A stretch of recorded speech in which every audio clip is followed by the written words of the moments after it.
live on our Facebook page, and we are going to be talking a little bit about an update to our winter forecast. We put it out about 3 weeks ago, 4 weeks ago is when we first put it out. And so we're just sort of addressing that. We have a week or so to go until we hit the solstice. And so, of course, you know, here in West Michigan, we don't really go by the solstice so much when it comes to winter. Usually by the time the winter solstice comes, we are well into winter. Not so necessarily this year, but that is usually the case. And so we just thought this would be a good time to revisit the forecast and also talk about what's been happening so far. As we get closer to Christmas, I think everybody's going to be saying, why isn't it snowing, and are we going to be seeing any? Yep. Before we start, one caveat. Jeff is not here, not because he's not in tune with us or in tune with the forecast, but because when we're trying to pick a time to do this, it's hard for the four of us to get together. Yeah. Because my schedule, for example, is exactly opposite from Jeff's.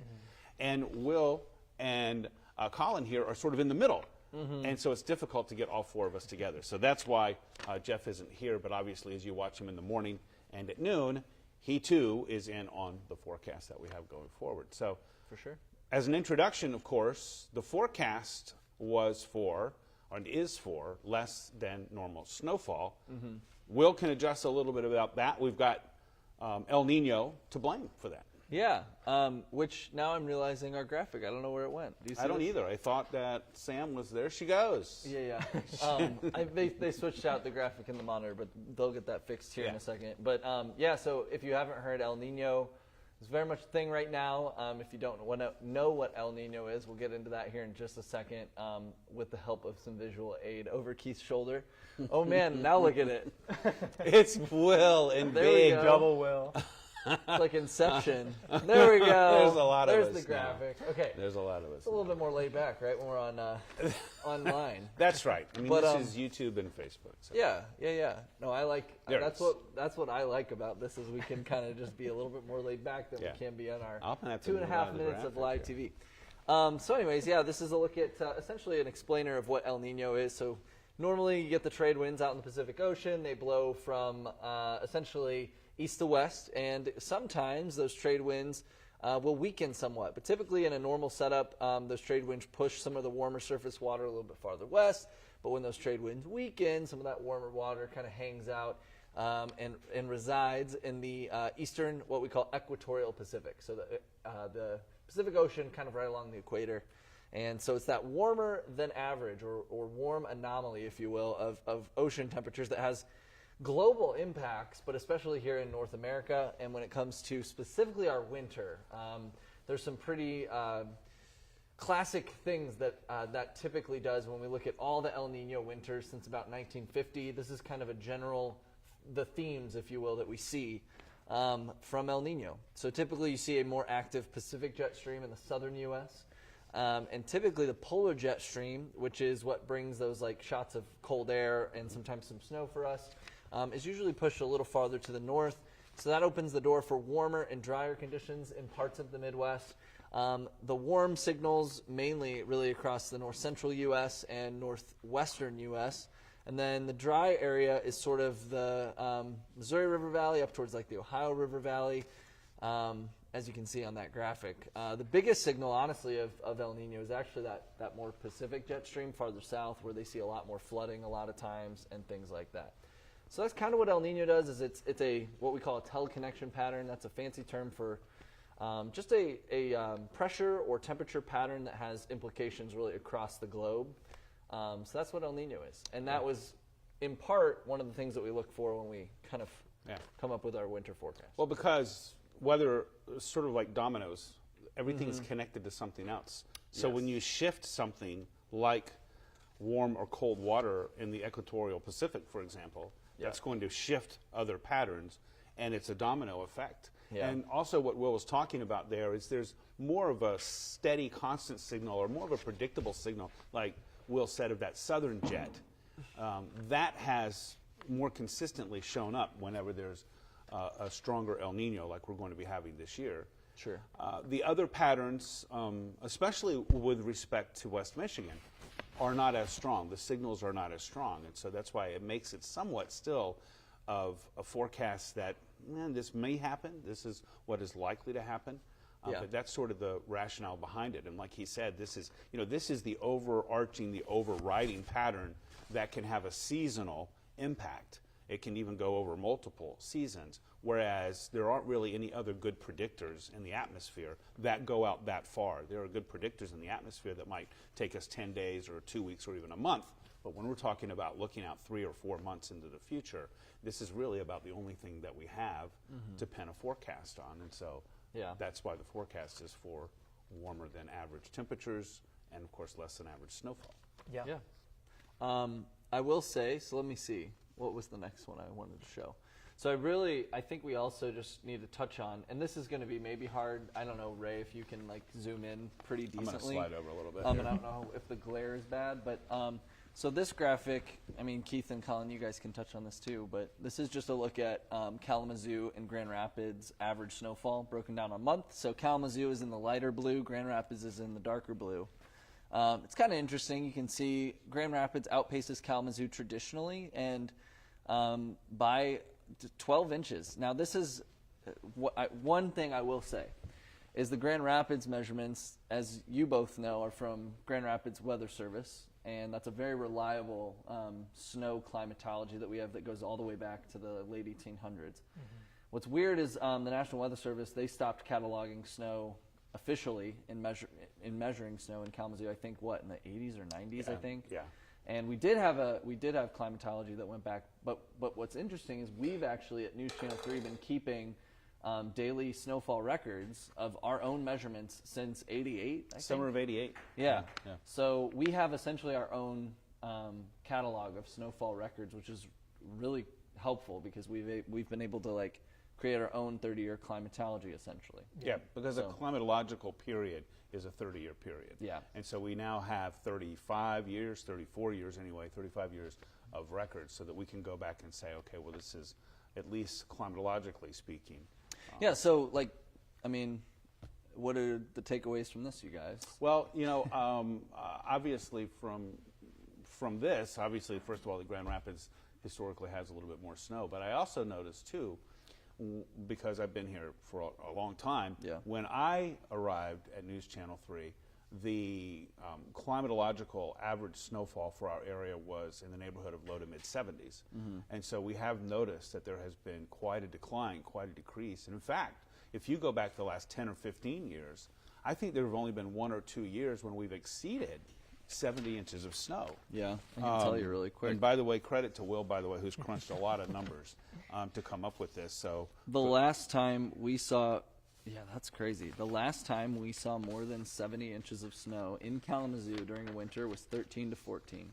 Which is when we got blasted. Yep. With triple-digit snowfall. And then before that was 08 to 09. Yeah.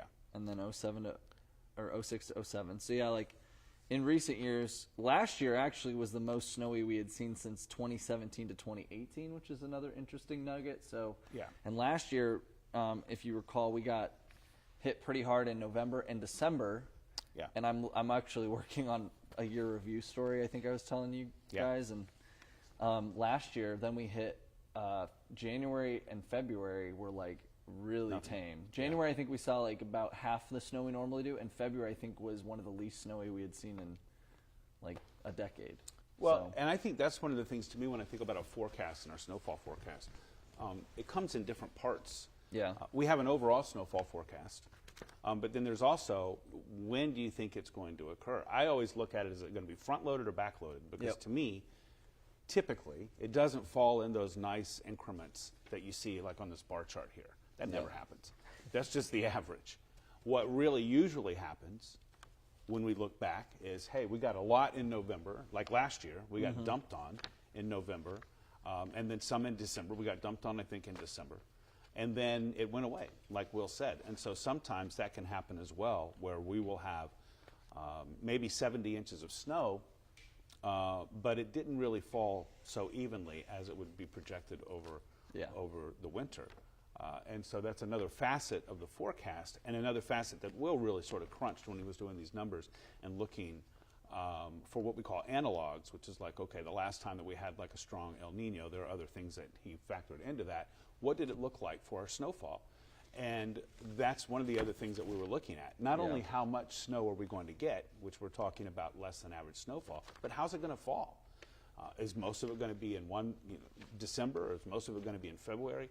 Which, by the way, is incredibly speculative to try to make a projection on something like that. And remember this, everything can be skewed by 2 lake effect snow events. I mean, everything can be skewed. Last year, November of 2022, before Thanksgiving, 20 plus inches of snow out of one 3-day lake effect snow event.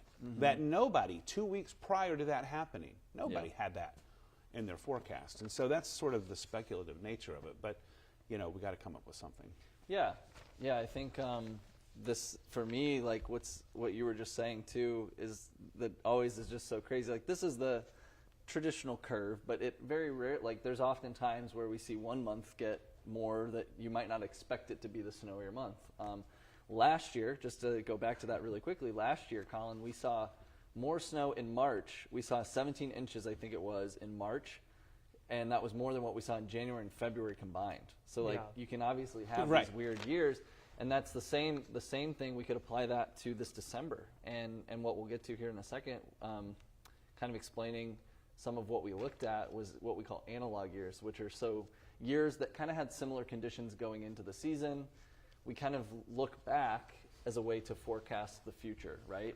And so one of the analog years we were looking at, actually we got a good amount of snow in December, but then very little, I think, in January, February, and then we got a little bit on the back end of the season.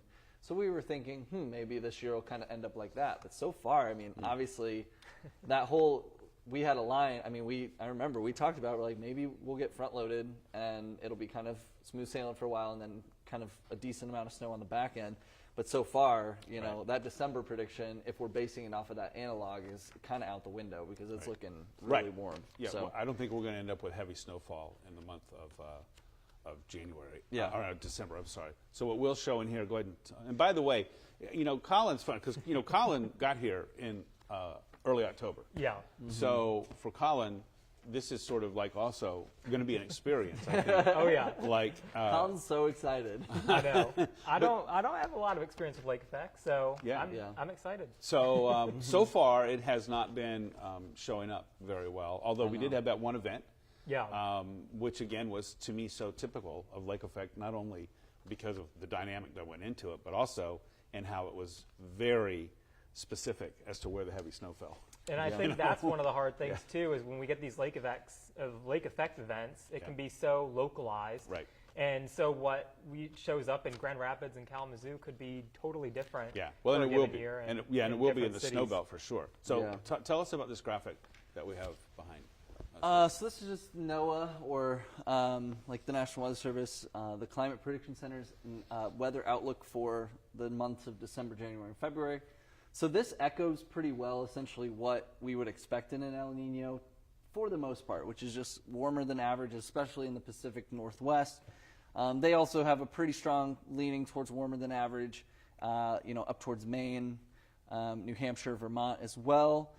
They have us with a slight leaning towards warmer than average. And then as far as precipitation, which you got to remember, that's not just snow. That would speak to the total what we would call liquid equivalent, so snow and rain, basically. But obviously, you need moisture, you need some sort of precipitation to have the snow. So it's not always necessarily like below average precipitation.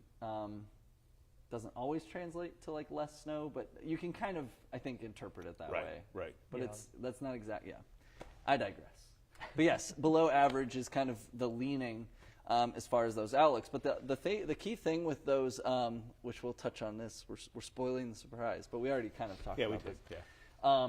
But the one thing about NOAA outlooks that I think is like sometimes misunderstood is just because you're in the red area doesn't mean there's like no chance of a colder or a crazy snowy winter. It just means that that's the most probable or the most likely scenario. But yeah, there's still like if you're looking at it, I always use like the analogy of like a pie, right? The biggest slice of the pie is still, warmer than average, but then you got a near average that you could wind up, like if you're spinning a thing at the casino. What's that game called? What's the thing where you spin with the ball? Roulette.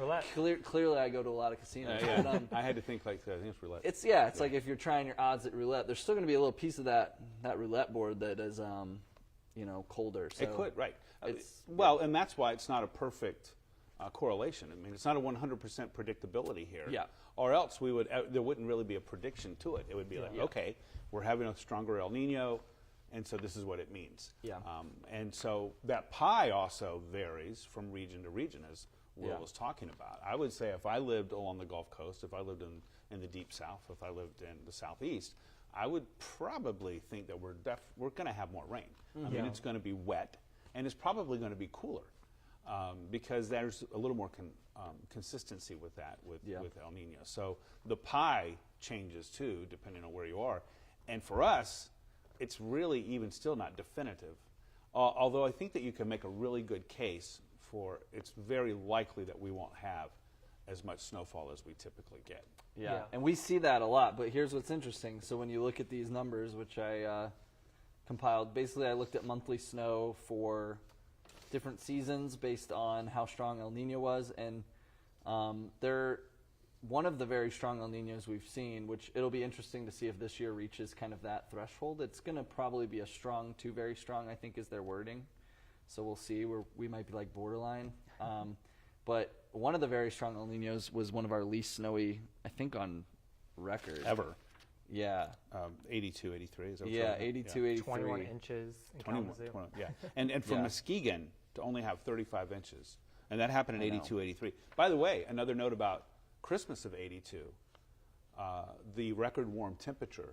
Oh, yeah, what was that year? 64 degrees. I wasn't here, by the way. I know people think that I was here then, but I wasn't. But Christmas of 82, 64 degrees. So, so again, that warmer regime, if you will, sort of was also a part of the weather story there. Yeah. However, what Will's saying, though, too, is that not every very strong El Nino is like that. There's some near average, and the strong ones are even more interesting to me because you have a lot that are kind of in that, for us, 50s range, but then there's one pretty near average, and then there's 1 year that was just a total, like an outlier essentially, which was 1957 to 58, 108 inches, despite a strong El Nino. Yeah.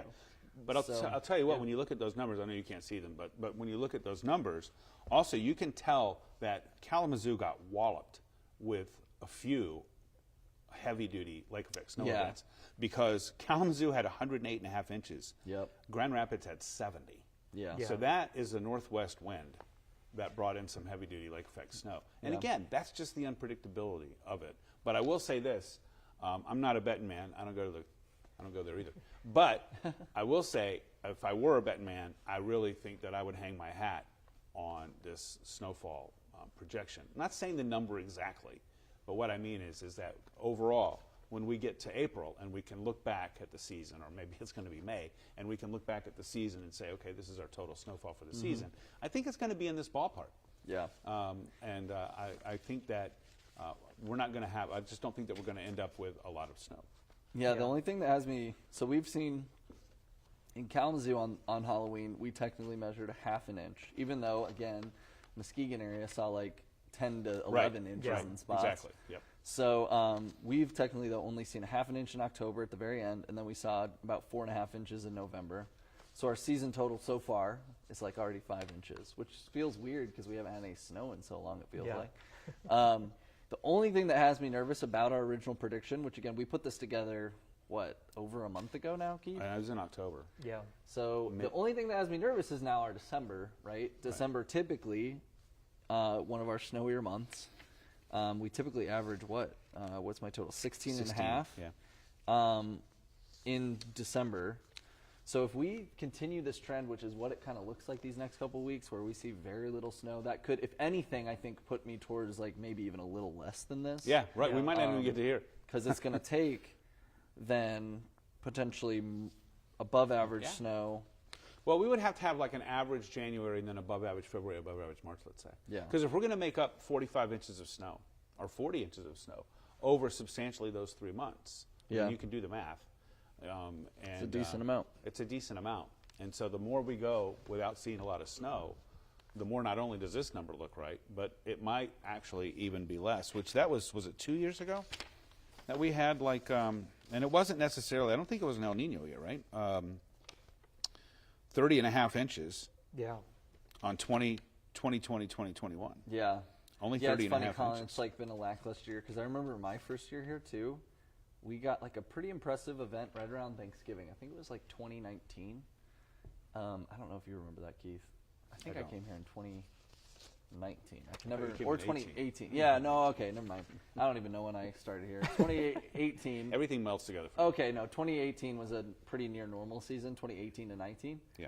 But no, I'm thinking 19 to 20. That and then the following season, 20 to 21, were just two like remarkably tame winters. And I was like, oh, it's not that bad. And then it just takes one season to wreck you. Right. And if you were here for the winter of 13-14, you'll never forget that. Yeah. I remember having to literally dig my car out several times, which was crazy. And only if you go back all the way back to 88, right, which is 34 years, we've only had triple digits in Kalamazoo. We've only had triple digits twice. It was 96 to 97. 96, 97, 116 inches. Yeah. And I know back in 13-14 is whenever the term polar vortex was thrown around all the time, which was a little bit like nails on chalkboard. But that was when it was cold for the entire month of February. I mean, like brutally cold for the entire month of February. But some other notables to me, I remember January of 97 when we got 64 inches of snow just in the month of January. Yeah. And nobody knew. Nobody knew. The bulk of that, by the way, fell over 2 different weekends, back-to-back weekends.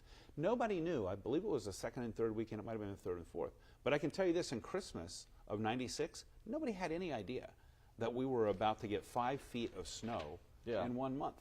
So that again speaks to the variability of it. Yeah, it takes one event, and what we talk about, it's the average throughout the year. So of course, if you have 20 days in a month that are above average, but you can also have 10 that are below average, the average is going to be above average. So if those storms hit on the days that you go below average, you can always get more snow. But the odds of it happening, and that's the thing, we're all about percentages and odds, is that it is going to be warmer than average, and that's You're fairly swaying the odds. Yeah, exactly. One other thing too, I think it's important to note now is that the UP also in the northern lower hasn't had a lot of snow either. Last year they were nailed. I think Marquette ended up. I mean, the Marquette weather station, I believe, ended up with 290 something inches of snow. It was near record. Okay, So, but that too, they too haven't had a lot of snow. And the outlook, by the way, for a brown Christmas, I happened to see a tweet this morning. I believe it was from NWS Marquette. I think it was NWS Marquette.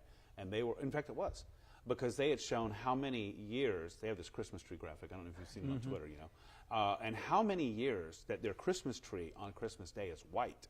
It's crazy. Of course, you're in the UP. But how that this year, they're pretty sure that it's going to be a brown Christmas. And for us, that's one thing.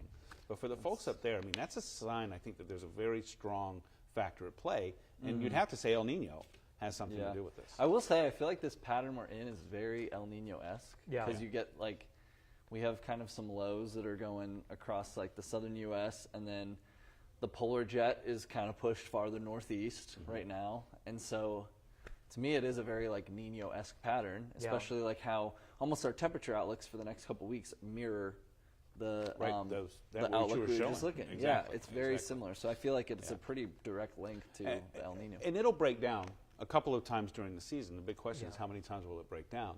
But I think what Will said there, if you're watching us in the weather, when you watch those patterns, when you see them pretty much going west to east, that's a warm pattern.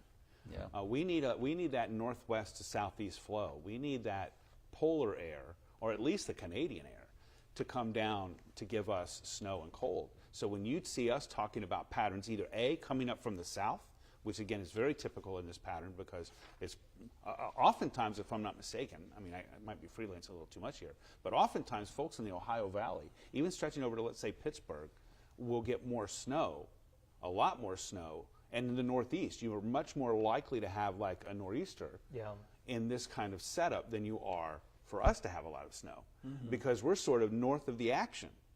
All the action's going to be going. And so watch for that. When you're watching on the weather, watch for those patterns that we talk about that are actually to our south, that are moving through the Mississippi Valley, the Missouri Valley, up into the Ohio Valley, and then the East Coast. Watch for that.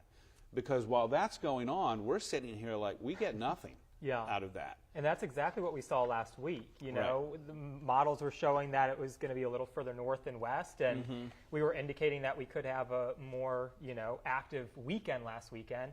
Well, it shifted to the east, which is typical for the El Nino pattern. And sure enough, it was New England that ended up getting hammered. I know upstate New York, Vermont, Maine, we're dealing with some winter storm warnings and stuff like that. And we saw a shower, we saw the wind, but that was about it. Yeah, I know. A lot of wind on. Yeah. What was that, Saturday? Saturday. Saturday was the windy 50 day. plus. I think Ben Harbor like 53, 54. Yeah, it was farther. Like Kalamazoo was kind of spared. I mean, we got a little gusty, but nothing like farther north. So anyway, Sam, are we done? Are there any you comments, ready? Yeah. Oh, that's right. Yeah. I thought she was standing over there telling us. It's like, okay. Not many questions. A lot of people have mixed reviews. Either they like the snow or don't like the snow. Okay. Yeah. Well, and I will say this. We know that there are snow lovers out there and people who are not so fond of the snow. So I feel like myself anyway, I just try to say like, look, you make of it what you will. I think a lot of people are okay with us not having a rough winter because, we have to travel in it. We have to move around in it. But there is a big contingent of people who have a lot of fun in the snow. It's also a huge, a multi-million-dollar industry in West Michigan. Yep. I mean, winter sports and winter activities. And so those ski hills, the sledding hills, even for the snowmobiling, and I mean, it's been a long time, in my opinion, since this far south, we've really had good snowmobiling. I mean, a long time. But even for, say, folks, Muskegon, I-96 North, even there, the snowmobiling I don't think has been quite as good. Now, last year, up north, you want to go to Gaylord, you want to go up that far north, up toward the bridge or up into the UP, the snowmobiling was great because they had a ton of snow up there. Yeah. But there is quite an industry on these snowmobile trails even, and so it is when folks think about that, I hate the snow or I hate the winter. I think I did that story last year, actually, with snowmobiling? Leaders RPM on the west side of Kalamazoo. Okay. I think I talked to them just kind of about kind of the lack of decent snowmobiling and kind of how it was impacting their sales a little bit. I remember also last year I reported on it was just a horrible year for ice fishermen. I was going to say ice fishing to me is one of the first things I think of. Yeah, there was they had maybe I think 1 or 2 days where it was decent enough conditions, which near us is pretty wild. Yeah. So just interesting. That's another facet to it. So I know for some it's just sort of like it's just sort of a pain to get around in, but there are a lot of people not only who enjoy it, but there's a pretty big industry. And I think a lot of people do appreciate a white Christmas. I feel like everybody that's wants a white Christmas. One time people are like, I want to get. If I had a dime for everybody who said that, can you just make it snow like on the 23rd and then go away by the 28th? And it's like, you know what? If we did have the power to do that, we would probably abuse it.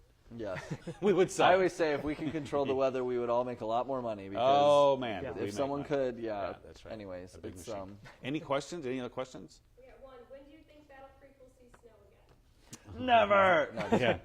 Well, I can say this. I think Will and Colin would echo this. Just looking at the next 7 days, I think it's pretty much no. I was talking to Colin. I don't think you heard this last night. Right before I checked out of here late last night, I was looking at the GFS. But listen, let me say this: anybody who bases a forecast 8, 9, 10 days out, it's I wouldn't pay attention to it. That's all I'm going to say. Fantasy land. It is sort of fantasy land because it can change. It's so variable. But what I did see is the GFS out about 12 days, which got us to Christmas, indicated that there might be a disturbance that was going to generate in the Mississippi Valley, move up through the Ohio Valley here. That's 12 days out. And it also didn't look snowy, by the way.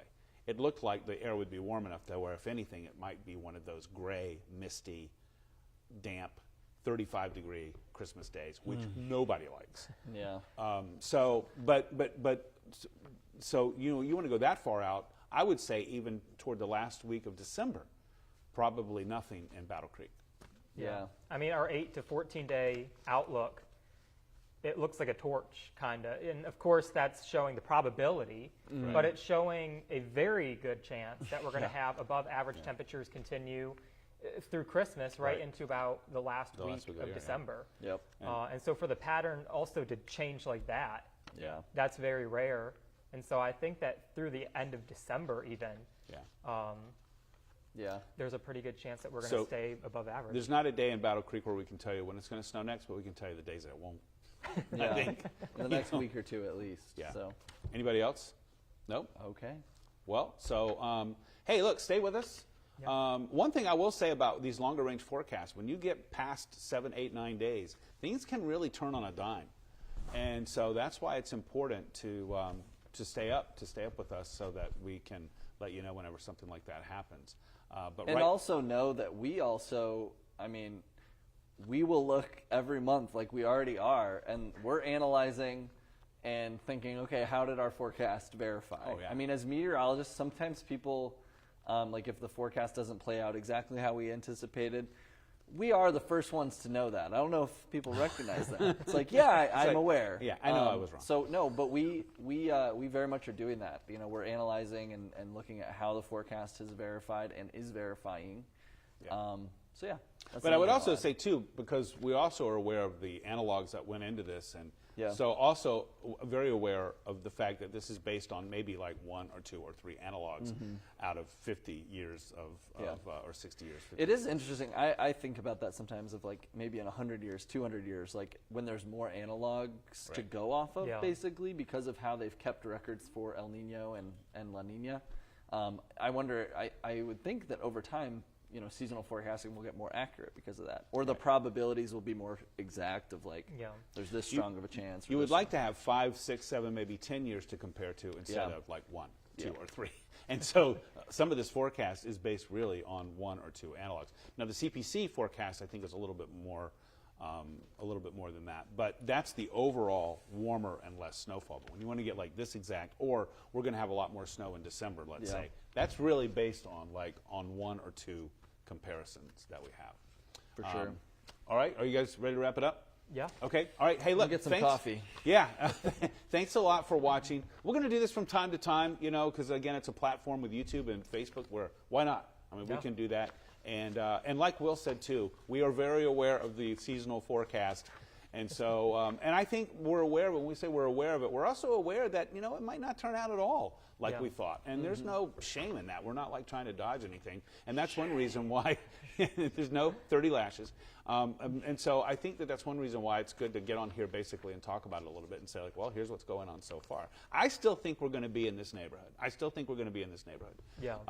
But how we're going to get there, I think, is obviously changing. All right?